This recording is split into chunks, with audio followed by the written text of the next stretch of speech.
Eh bien, voilà, bienvenue. Je vous souhaite bienvenue sur ma chaîne de magie. Ceci est la première vidéo, donc c'est un humble bienvenue où je vais vous montrer tout simplement un forçage que j'ai trouvé. Peut-être qu'il existe déjà, sûrement. Hein, je ne dois pas être le premier à l'avoir trouvé, mais comme je ne le connaissais pas, enfin, j'ai jamais vu personne le faire. Je me suis dit bon, peut-être que ça vaut le coup de partager. Alors le voici, donc voyons, je regarde un peu le jeu pour savoir ce que je vais faire quand même. Et voilà, et là je vais vous dire le forçage, on va forcer le 4 de trèfle. Alors vous allez voir, ça ne demande pas beaucoup de technique, hein. C'est vraiment... euh, et alors, donc vous demandez simplement à la personne de toucher une carte, sans la retirer du jeu, hein. Donc la personne va toucher, je sais pas moi, admettons ici. Vous dites surtout, vous gardez bien le doigt ici pour que je puisse dégager le reste des cartes et voir sur quelle carte vous êtes tombé. Voilà, c'était sur un 4 de trèfle. C'était la carte qui suivait. Donc ici, vous avez forcé le 4 de trèfle.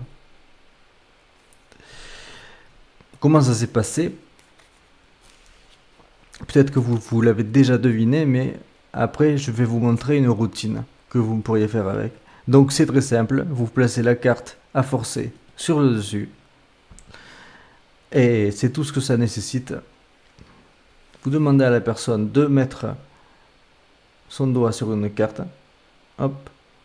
Vous ne lui dites pas que c'est la carte qui sera choisie, mais vous lui dites, voyez, on va couper ici pour montrer exactement où vous m'avez arrêté. C'est ça qu'il faut dire. Voilà. Et en faisant ça, c'est-à-dire en retournant le jeu, et bien, c'est-à-dire enfin, en égalisant le jeu là, puis en le retournant, ben, en fait, c'est pas du tout la carte qui suivait que vous montrez, parce que la vraie carte suivante, c'est le 4 de pique. Mais la carte qui est sur le dessus, c'est celle-là qui est importante. Et donc, comme, hop, vous retournez, et ça donne l'illusion, en continuant à étaler, que c'est la suite logique, que la carte qui était juste après, c'était le 4 de trèfle. Et ainsi, vous l'avez forcé. C'est aussi simple que ça. Alors du coup, je me suis dit comment le mettre en application pour vous. Une petite routine de prédiction. Qu'est-ce que j'ai fait là? Ah oui, je l'ai mis à l'envers, je me disais.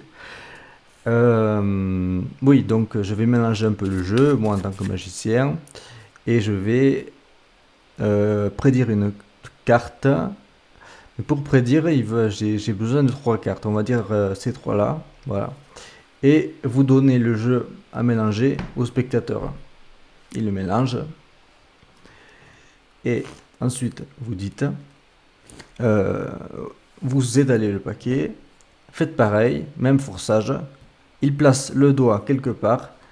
Vous dites, vous voyez, vous avez mis votre doigt juste à côté d'une carte qui est très importante puisque c'est la carte dont nous aurons besoin. Et j'avais prédit que vous m'arrêteriez à côté d'un 8 de carreau, puisque ici, j'ai 3 autres 8 et voici la prédiction, j'ai un carré de 8. Alors là, vous vous demandez, oui, mais tu as quand même demandé au spectateur de mélanger le jeu, alors comment?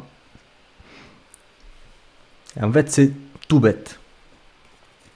L'important d'avoir une prédiction, donc ce que je fais moi déjà, donc je remets les cartes dans le jeu, je vais les mettre au même endroit pour que ce soit plus simple. Je peux avoir mélangé le jeu moi en tant que magicien avant. Et attendez, on en est à combien de temps d'enregistrement? 4 minutes et demie. Bon, ça va. J'ai peur d'être trop lent parfois ou de paraphraser. Euh, je regarde la première carte, c'est un 8 de cœur, secrètement, hein, bien sûr. Et je vais sortir les autres 8. Voilà, bon là je les ai mis ensemble exprès pour ne pas perdre de temps, pour vous bien sûr. Et en fait, ça servira de détournement d'attention plus tard. Le fait d'avoir ces 3 8 ici. Pourquoi?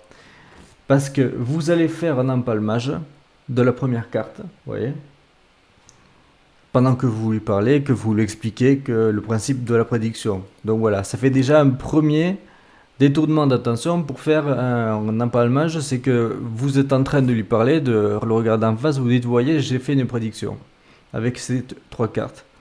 Donc j'ai la carte empalmée. Pour avoir l'air naturel, je peux poser la main comme ça ou l'avoir sur mes hanches, peu importe.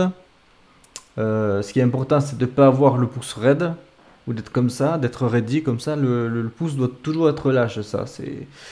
C'est un truc que je remarque. Bon, voilà, pour avoir l'air naturel. Ensuite, vous lui demandez de mélanger le jeu. Donc vous avez la carte empalmée, lui, il le mélange. Peu importe. Donc, le jeu est bien mélangé. Et là, à ce moment-là, vous lui dites posez le jeu ou donnez-le-moi. Et toujours aussi détendu, vous ne vous précipitez pas pour remettre la carte dessus parce que ça c'est assez suspect en général. Surtout quand vous le faites à quelqu'un qui a l'œil un peu avisé. Vous lui dites prenez les trois cartes de prédiction sans les regarder et mettez-les dans votre main. Voilà. Et quand il fait ça, ben, comme il est concentré sur son action de mettre les trois cartes dans sa main, c'est le moment parfait pour remettre la carte empalmée sur sur le dessus du jeu et faire un mouvement d'égalisation comme ça pour justifier que la main soit venue dessus. Voilà. Et à partir de ce moment-là, vous lui dites vous allez toucher une carte. Attention, ce ne sera pas la carte prédite, mais vous comprendrez. Vous touchez une carte, hop, c'est là que vous m'arrêtez. Vous voyez, c'est très important que vous gardez bien votre doigt dessus. Et pour bien montrer que toutes les cartes sont différentes et que vous m'avez arrêté absolument où vous voulez, c'est-à-dire sur un 8 de cœur, la carte que vous avez empalmée donc, eh bien, c'est à ce moment-là que je me permets de vous montrer ma prédiction. J'ai prédit exactement que vous m'arrêterez sur un autre 8, car ici, j'ai un 8. Un autre 8. Et un autre 8. Ça fait une paire un carré de 8. À ce moment-là, il se pose plein de questions. La première question qu'il se pose, c'est comment il savait que je mettrais comment c'est possible que je mette le doigt à côté d'un 8 ou sur un 8 après avoir mélangé moi-même.